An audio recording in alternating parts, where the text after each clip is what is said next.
Hello दोस्तों, welcome to software engineering channel. Data structure series के अंदर हमने स्ट्रिंग के डिफरेंट ऑपरेशंस को देखना स्टार्ट किया था और उनका प्रैक्टिकल इम्प्लीमेंटेशन करके देखना शुरू की थी।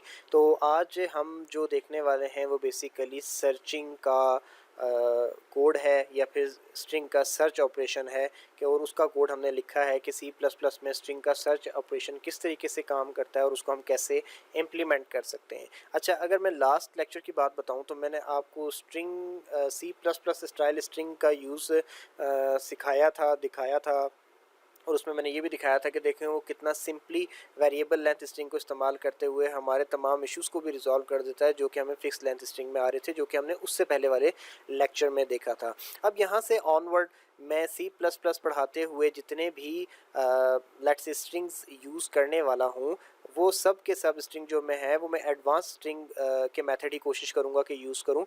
लाइक जैसे यहाँ पर मैंने सी प्लस प्लस का स्ट्रिंग यूज़ किया है। क्यों? क्योंकि थोड़ा सा काम आसान कर देता है। किसी ने कहा था कि डोंट री इन्वेंट दी टायर। अगर आपके पास बनी बनाई चीज़ें अब मौजूद हैं तो आपको जाके मैनुअल कोडिंग करने की ज़रूरत नहीं होती। अब सी प्लस प्लस ऐसी लैंग्वेज है जिसमें बहुत सारे काम आपको अभी भी मैनुअली करने पड़ते हैं।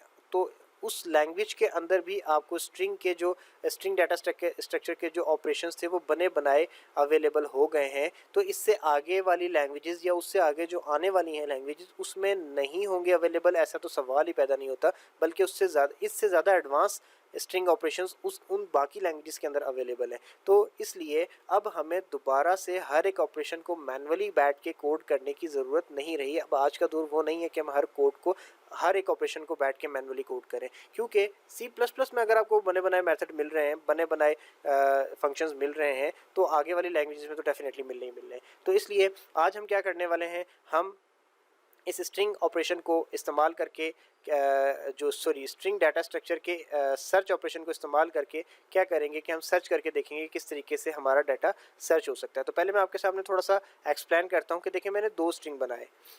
अच्छा, पहला स्ट्रिंग वन str1 के नाम से, दूसरा स्ट्रिंग बनाया str2 के नाम से। अब मैंने क्या किया, inter your first string screen पे लिख के शो करवाया। उसके बाद मैंने आपको बताया था कि स्ट्रिंग में डाटा लेने का ये तरीका होता है। मैंने जो डाटा है, जो यूज़र अपना फर्स्ट स्ट्रिंग देने वाला है, उसको मैंने स्ट्रिंग वन के अंदर जाके सेव करवा दिया। उसके बाद मैंने कहा कि enter string you want to search. अब देखें जो बड़ा सारा स्ट्रिंग है ना, जो पहला स्ट्रिंग है जो str1 में हमने लिया है, हम अब यूज़र से कोई दूसरा स्ट्रिंग ले रहे हैं जो कि छोटा सा स्ट्रिंग है, और हम क्या करेंगे कि हम सर्च करके देखेंगे कि क्या स्ट्रिंग वन के अंदर स्ट्रिंग टू एग्जिस्ट करता है या नहीं करता। और अगर वो एग्जिस्ट करता होगा तो क्या होगा कि हमारा कोड जो है उसकी इंडेक्स लोकेशन बता देगा कि जो स्ट्रिंग का पार्ट आप सर्च कर रहे हैं वो आपके बड़े वाले स्ट्रिंग यानी कि स्ट्रिंग वन में फलानी लोकेशन से स्टार्ट हो रहा है। ठीक हो गया। तो अब मैंने यहाँ पर दूसरे स्ट्रिंग टू के अंदर मैंने डाटा ले लिया। अब उसके बाद वो क्या करता है कि स्क्रीन पे the string is starting from location और आगे ये बता देता है। तो पहले हम इसको रन करके देखते हैं, उसके बाद में इस लाइन को थोड़ा सा जो मैंने छोड़ा ये मैं एक्सप्लेन करूंगा कि क्या कर रहा है।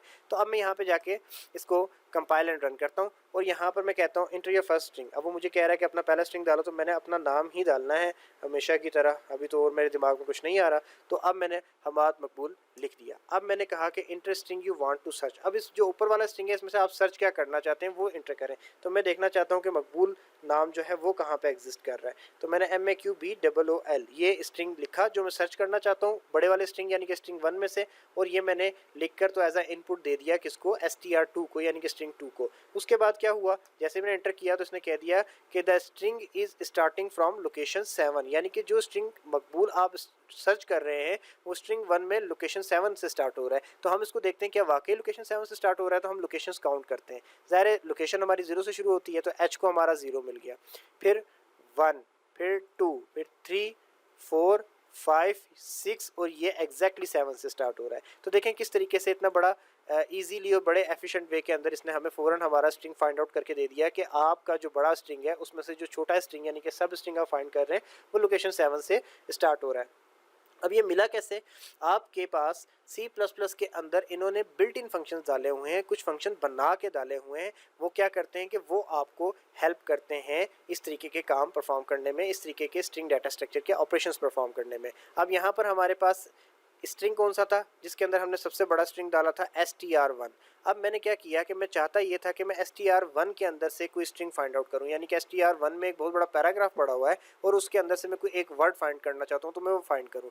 तो मैंने वो पूरा का पूरा पैराग्राफ लेट से str1 में सेव करवाया और उसके बाद फिर क्या किया कि वो वर्ड जो मैं फाइंड आउट करना चाहता था वो str2 में सेव करवाया और फिर मैंने यहाँ पर जाकर जहाँ मैंने लोकेशन स्क्रीन पे शो करनी थी str1 के आगे डॉट लगा के फाइंड का ऑपरेशन कॉल किया। ये बिल्ट इन ऑपरेशन है, ये मैंने खुद बना के नहीं लगाया, बल्कि जैसे ही आप str1 डॉट करके f लिखते हैं तो फाइंड का ऑपरेशन ऑटोमेटिकली आपके पास सजेशंस में आ जाता है।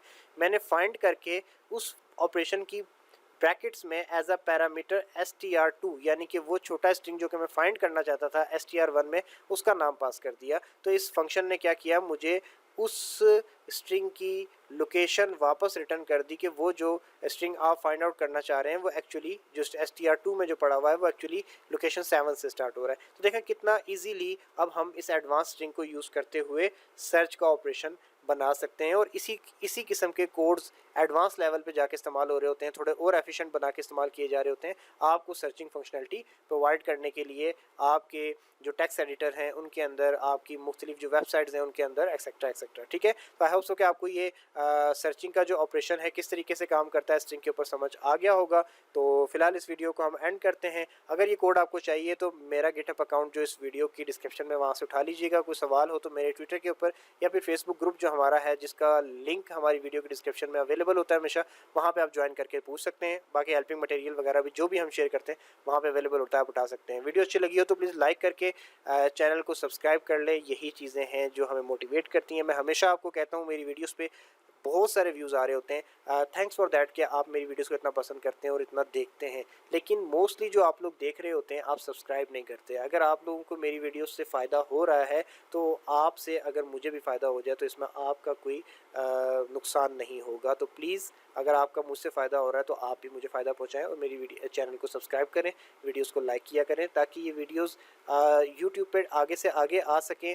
और इससे क्या होगा कि जब ये वीडियोस ऊपर आएंगी, सामने आएंगी, तो आप जैसे बाकी स्टूडेंट जिनको ये चीज़ें समझने मुश्किल हो रही है वो भी इजीली समझ सकेंगे। चलें ठीक है, इस लेक्चर को हम एंड करते हैं, दोबारा मिलेंगे नेक्स्ट लेक्चर में। तब तक के लिए अल्लाह।